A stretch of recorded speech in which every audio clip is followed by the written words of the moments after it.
All right, we are live. We're live. The Giants aren't, Come, but we are. no, the Giants are not live, Chris. Come one, come all, commiserate with Chris and I as we discuss this absolute tire fire that is the Oh, 2023 New York Giants. Before we get into the game, Chris, I wanted to put this out there and get your opinion on it. I tweeted this. Look, the Giants had 11 days to prepare for this game. 11. They didn't get as healthy as we would like. There was no Saquon, there was no Andrew Thomas. But the Giants right now are night and day from last year's team. And it's not just because of the piss poor offensive line that is piss and poor, but it's also in terms of operationally. How many errors from the coaching staff have we seen? Discipline. They're just taking dumb penalties after plays. We saw that all throughout this game. The tackling has been atrocious. They might have more tackles through 4 weeks of the 2023 season than they did all of last year. They were one of the lowest missed tackled teams last season, and the offensive success is not there. Defenses have figured out what the Giants are wanting to do. They're pressuring them. The Giants are falling behind the sticks. They're falling behind, putting themselves into this one-dimensional mindset where that dimension is terrible for them because their offensive line sucks and everything just cascades past that. This is not good, buddy. Where do you want to start? ooh, yeah. Well, I'll just say that Pro Football Reference doesn't have this week's missed tackle total yet, but they came in with 31 missed tackles. They had 49 all of last year. So I don't know that they had 18 missed tackles in this game, but they're getting awfully close. They'll probably have it by next week. But just as far as the discipline issues, that was something we were worried about back in preseason. Particularly week 2 against the Carolina Panthers. We pointed that out, like particularly on the defensive side of the ball when the Carolina Panthers, Bryce Young is like really his first real NFL action, and the Giants just could not get off the field, largely because of penalties, because of missed tackles. Everything that is just on full display right now, or was on full display tonight and throughout the season. Yeah, at the time, we noted it, and it's preseason. It's something the coaches should be working on. It should be a coaching point, but it's not something to be, hair on fire, alarmed about yet. But now we're a month into the regular season, week 4, going into week 5, going up against probably the fastest team in the NFL, probably the best offense in the NFL, one of the best offenses in NFL history, at least, in this young season. It is a major, major problem. It's a major problem. That defense is now ran by Vic Fangio. And just starting with the offensive line, it's obviously terrible. Daniel Jones held on to the football a long time, got hit so many times throughout this game. I believe he was sacked 11 times. Let me check one. No, he was sacked 10 times. I'm sorry. Paris Campbell, according to ESPN, was sacked one time on one of those behind the line of scrimmage type of passes. The offensive line without Andrew Thomas is terrible. It was compounded by the fact that JMS left in the first series of the game. Ben Bredesen had to kick over from left guard to center. I saw Ben Bredesen miss a couple different assignments, a couple different twists. Once Seattle had the ability to pin their ears back, they were all over Daniel Jones. But Jones also made several mistakes. And this offense with Daniel Jones running it, and the way this offense has been called, is everything is quick. It's out of his hands, and it has to be because of the offensive line. But when there are deeper passing concepts that can be hit and executed on, i.e. the one in the red zone, the one that Brian Dable was so pissed off at Daniel Jones for, because Darren Waller was open. That is a very common concept that the Giants use frequently. A 3-by-1 set, the double China concept. They usually run the 1 and the 2, either on an in-breaking route, but they chose to do pivots to try to get the cornerbacks who were against them to shade to the outside. It didn't work. I'm not even sure if Jones was throwing to Campbell or Wandale. But if you looked at Darren Waller, he had his player beat. And if you just lofted over the top of the number 1 and the number 2, you can hit Darren Waller in the back of the end zone. But Daniel Jones and this offense in particular, they don't usually throw those deeper concepts. They like to check it down. They like to go shorter. And every defense knows this at this point. They drive down on everything the Giants are doing, and they go right through the catch point. And that's why we're seeing so many of these interceptions. Even the one against Dallas with Trevon Diggs playing that cornerback, he sunk underneath. He knew the number 2 was going to leak out, and he knew Jones was going to throw it to the number 2. And that's exactly what happened. Ball got popped up in the air, which was Saquon Barkley's fault, but it was also Daniel Jones for throwing him into that situation. So right now, offensively, if you can't protect Daniel Jones, the only thing he can really give you is those quick passes that defenses are waiting for, and then just him running around with his like a chicken with his head cut off, which sucks for him because he's going to get hurt if he keeps doing that, man. It's from an offensive standpoint, how much has this team regressed? It's been just terrible, bro. Yeah, they have regressed in every single way. The Giants last year, they made their hay. They made the playoffs by being disciplined, by hanging around, by forcing the other team to make the mistakes. The Giants last year, they didn't make any mistakes, really. They had very few penalties called. They had very, very few missed tackles. They kept making a profit on their plays. They were always advancing the ball. Now, they didn't have a great scoring offense. For most of the year, they were only averaging around 20 points a game. But with their defense making the plays that needed to be made when they needed to make them, that was enough. They just hung around until they were able to finally pull out the win in the fourth quarter. Now, they can't even hang around for the first quarter. And except for that second half against Arizona, which that looks like a fluke right now. That just looks like an epic collapse by Arizona. The Giants, credit to them, they did completely change up the script on that one, and they were aggressive. They threw downfield, and they went with some alignments that they don't normally do, and Arizona just couldn't cope with that. They couldn't adjust. But since then, the book has been written on the Giants offense. Like you said, they go short first. They don't go deep unless the short throws, those quick throws, are taken away. That is, even last year, like against the Eagles, we saw Isaiah Hodgins just absolutely smoke James Bradbury on multiple double moves downfield. And Jones never looked that way. He never looked that far downfield. We saw it against Seattle too last year. Yeah, exactly. With Darius Slayton. Yeah, and the offensive line is an issue, but it isn't that big of an issue. I think the Giants don't have a whole hell of a lot of time before week 5. They've got a short week because, it's Monday. It's almost Tuesday at this point. They don't have a whole lot of time for soul searching, but they need to figure something out because everybody knows what they're going to do right now. They know that, like you said, when that 2 leaks out into the flat, that's where the ball is going. The pick 6 with Witherspoon, they knew all the way that that's where the ball was going. It didn't help that Jones threw an inaccurate pass. He threw it to the outside while Paris Campbell broke towards the middle of the field. But Jones also stared the slot down.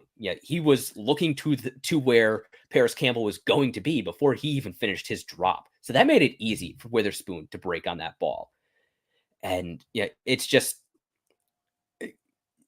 like you said before, it's just everything is wrong. This offense, this team in general, is completely dysfunctional. The Giants defense played better this game. They only gave up 24 points, but also the Seattle Seahawks offensive line was missing 4 starters by the end of the game. They lost 2 starters over the course of the game.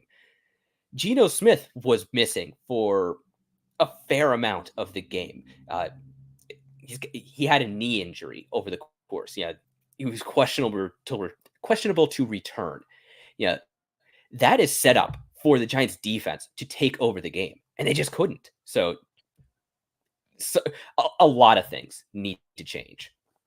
You can make the argument that the Giants defense only gave up 10 points because they got 2 touchdowns off 2 turnovers with the strip sack and then obviously the pick 6 by Witherspoon. Such a sway of momentum. At that point, I was feeling low at the pick 6. I was like, man, this team sucks. They can't get anything going. Everything seems to be going wrong. It's Murphy's Law times 10. And then they finally mustered a drive. It was like their first respectable drive since the first drive of the game where they went for it on fourth down and they got stopped. Their tush push game is weak. They can't tush push whatsoever. And then the pick six happens. And that's when I was like, oh my God, dude, this season is dreadful. This is a tragic, devastating season. And there's really no other way to get around it at this point, Chris. This team just lost to a team that they're going to be competing for valuable wild card spot if they actually plan to make the playoffs. But where are they getting their next win? You have the Dolphins on deck. Then you have the Buffalo Bills. Then you have Washington. And then you have the Jets, I think. And then New England comes up soon. You have the Vegas, and I'm just thinking of teams that are somewhat beatable at this point. Can they beat New England? Maybe. Can they beat the Jets? I don't know. That defense is so damn good. It's looking bleak, Chris. It's looking bleak. It really is. I suppose maybe Washington, but again, outside of the quarterback position, and Sam Howell, he has some upside. He's a talented runner at quarterback, and they've got talent elsewhere on the roster. Like you said, the Jets have a ton of talent on their defense, and they've got talent on their offense too. If Zach Wilson can get the ball to them, if he plays like he did against Kansas City, I don't know if that game is really within reach for this Giants team unless something really changes. New England's kind of a mess. They'll probably be looking for a new quarterback. The Mac Jones experiment seems to have run its course. Vegas, I guess, maybe. Yeah, you're right. It's pretty bleak out there. But back to this game. Look, I get it. The offensive line sucks. Seattle's offensive line was playing musical chairs, and they didn't look nearly as pathetic as the Giants. Something's wrong with this Giants offensive line, the development of these young rookies, because it's not like Joe Schoen has neglected it. Joe Schoen has poured assets. He poured a first-round pick, a top 10 pick, into this right tackle who has struggled and never developed. He spent a second on JMS. Unfortunately, he got hurt. We'll have to wait and see. And they have a lot of depth pieces who just seem way over their head at this point. And then I want to transition a little bit from this. We spoke a lot about the offensive line. I think the offensive line is the primary issue here, but there are a lot of other variables and a lot of other issues with this team. But the special teams, what the hell is going on with the special teams, Chris, at this point, man? You have a muff by Eric Gray. That's going to happen, okay? And a lot of these, I just chalk up. I'm like, well, that's just going to happen. And I try to excuse it. And then at some point, I'm like, you're just being a dumbass, dude. Why are you excusing all this? No, this special teams has been bad for freaking years now. The muff by Eric Gray. You had the Gary Brightwell penalty. Cam Brown should have been flagged for an unnecessary hit. You had the running into the kicker and a holding on the same play. Some sort of weird ineligible man downfield, or there was something weird. Another thing I had marked down. And then you had the ball getting let. They let the ball roll down to the 2-yard line as well on the one punt that pinned the Giants back. They were actually at least able to get some offensive points on that drive, ironically enough. But what the hell is going on with the special teams unit? Yeah, again, I think it's a lot of things with the special teams. I think the guys are pressing. They're trying to make something happen, and that's leading to just bad decisions, undisciplined play. Again, a lot of these guys are back of the roster players, and there's quite a few of those defensive players. And I think just the kind of lack of discipline on this team is leaking over onto the special teams. I think we might have to, phone a friend on this one, get Joe on there and get his autopsy on the special teams, because he is the expert. Yeah, I do think a lot of it is complete lack of discipline in keeping their lanes on the kick coverage, just being out of position for tackles, giving up returns, and then just guys making bad decisions and being out of position, leading to holds and all of those penalties that are just this game. It seemed like anytime the offense, the defense would do something good, one of the other sides of the ball would just immediately shoot them in the foot.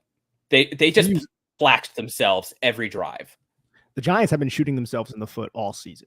It's something that even when they show some life, they're like, nah. It's like the Eric Andre meme, where he's like, why did I do this? Like, what happened? They just end up shooting themselves in the foot by lack of execution or just bad play calling too. That's been another issue. And then obviously the special teams, the lack of discipline is the one thing that I'm looking at. And I'm like, This wasn't the Giants team last year. They No. baited other teams into making stupid mistakes and taking advantage of those penalties. This Giants team, they're taking dumb penalties. Like Gary Brightwell, why are you shoving DJ Dallas after the play? You know you're going to get a penalty. Like, what did he say? Did he step on your toes? Like, what the hell happened to cause that? That's something that like I feel like we need answers on, because it's just unnecessary and it's resulting. And that was early enough in the game to where we at least were delusional enough to believe the Giants had a shot to win the football game. It's I don't know, man. There's so much to go over and chew on with this specific loss. The passing defense, there's no life there. I felt like Matt Breida, he left some plays on the field, but he was probably the best offensive player out there at the same time. He was making a lot of plays, making the right read. He just slipped up on a couple of different the first 22-yard catch he made. Then he had another run where it could have been a bigger, longer run, but he didn't. It just didn't really have to. One thing I wanted to say too, I didn't even look at the stats on this, Chris, but I just think the best. It's probably for the best. I don't even know if the Seattle safeties made a tackle, because the Giants weren't throwing down the field at all, and the Giants weren't really getting up to the second level. Like Bobby Wagner had like 18 tackles in this damn game. I don't think the safeties even like had to tackle this entire game, because the Giants didn't challenge them at all, because they couldn't. I mean, if they did, it was because they were coming up into the tackle box to make the tackle. Yeah, they showed the stat at the end of the game. Jones had 2 passes that were targeted more than 10 yards downfield. And the second one was his second interception that he just threw to the middle of the field where there were no Giants. So I think if our second show, when we kind of go back over the tape and kind of really sink our teeth into it, I think that's going to be much more of an autopsy than an analysis of this particular game, because this team is just fundamentally broken, and they should have been improved over last year. Remember when they added that? What was that guy's name? They added, what the hell? Some star tight end they added. I can't remember his name. Remember when the Giants added him and then they just didn't pay attention to him whatsoever? Yeah. No, but in the defense of that, I think it's somewhat indefensible, because it didn't even look like they were looking his way. I'm imagining Seattle was bracketing him similar to what the San Francisco 49ers did.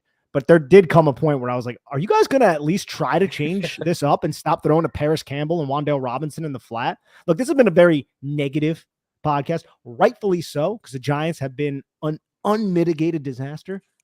But if we're going to look at some of the positives, Kayvon Thibodeau had 2 sacks, both on the same move, which is a quick double swipe win to the inside, but you have to set Jack Kern, who isn't the starter because Abraham Lucas is on the IR. Charles Cross also didn't play. They also lost 2 interior offensive linemen. So they had musical chairs on the offensive line as well, but still were able to assemble an offense. I digress. Kayvon Thibodeau set Curran up both times to the outside, exploded inside, used his hands, which is one of my biggest gripes with Kayvon Thibodeau, and then exploded into the pocket to sack Geno Smith. I felt like the return of Azeez Ojulari, you saw a different juice, specifically earlier in the football game, with how he was able to explode upfield and get pressure, and also just force Geno to step up. Like having Azeez Ojulari back is crucial to this defense, because it is going to force quarterbacks to step back up into the pocket, where you're going to have Dexter Lawrence and hopefully Leonard Williams really getting upfield to get sacks and also just create havoc. So those were some good takeaways, I guess, from the defensive side of the football. You have anything positive, Chris? Mike McFadden looked pretty not bad for most of the game. Not bad. I like that. For overall, historically, for a New York Giants linebacker, pretty not bad that's a good bar to cross. And then Wan'Dale Robinson, he continues to impress. I think he has pretty much won the Giants starting slot receiver job. And I have to say, I was impressed with his play strength out there. Both as a ball carrier and then also a couple times throwing some blocks. He is tough. He is reminding me of a young Sterling Shepard out there. He isn't fast, but he is very quick. He's got great feet, great contact balance, and he does bring that upside as a ball carrier. He can play out of the backfield. He's a former running back, so he knows what to do with the ball in his hands. He's got vision, and this is getting way ahead of ourselves, but he does offer at least the possibility of some of those pony package looks as a backfield player with either Saquon or Matt Breida also back there. Of course, Giants need to have a functional offense for that to really matter, but it's at least a possibility. That's all we're looking for right now is possibilities. I think Wan'Dale Robinson fits in perfectly to this offense in general, but specifically to how they're playing right now. With, look, we can't really do anything. We can't throw deep. Whether that's just because of the offensive line, or if you go through the tape over the last couple of years, it's also because Daniel Jones has been a little bit hesitant to rip it deep in the past. If you look through the 2022 tape, just going to be fair there. But the offensive line is obviously a huge issue. So Wan'Dale Robinson is, I believe, the best quick safety valve on this offense. And he's moving around just like he did before he tore his ACL. So that's one certain encouraging sign. But you pointed this out before, Chris. The Giants got a short week before they have to travel Yes, they to do. Miami to play the Dolphins. And then they got to travel to Buffalo to play the Bills, two of the best teams in not just the AFC, but the entire NFL. And you look at after this Seattle loss, you're sitting at 1-3, very close to being a defeated team. It feels like you're a defeated team. I mean, it's I'm looking forward to hearing the press conference, and Oh, it's bad, bro. It's bad right now. Anything else before we get out of here, though, dude? no, I think we've kind of covered enough for, maybe not hot takes, but at least immediate reaction. I want to get eyes on that tape to really go over, really dig into it, and try to figure out at least some of what went wrong because these kinds of failures, it's never one thing, it's never one guy, it's never one position group. It takes a lot of things working together to look this bad because somehow this 24-3 loss looked and felt worse than 40-0. It did. I don't know why, but it did. But thank you, everyone, for commiserating with us right here, coping with us, as Lynn Dorfins says in our chat as well. And please, if you guys want to commiserate more, head on over to bigblueview.com and check out all of our written content. Also, subscribe to this podcast, subscribe to the YouTube as well. Check us out wherever you get your podcast, and just try to wash out the stench of what you just watched. I do apologize. Take care, everyone. Bye-bye.